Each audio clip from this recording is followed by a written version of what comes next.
नशा में तोहर हिना में कई के आइलो हम बानी जईबू कहीं अबू यहीं लिख के ले रानी सब धन तोरे हम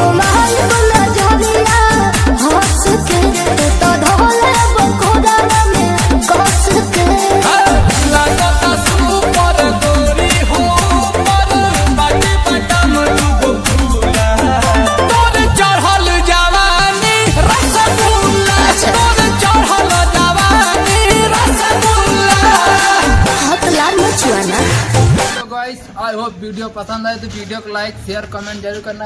ऐसे रिलेटेड वीडियो बनाता रहता हूँ और मेरे चैनल पे नए हो तो चैनल को सब्सक्राइब नोटिफिकेशन कर ऐसे रिलेटेड वीडियो बनाता रहता हूँ। आप लोगों का पसंद जो भी गाना हो बताओ, उस पर वीडियो बना के जरूर दूंगा। तब तक जय हिंद जय भारत।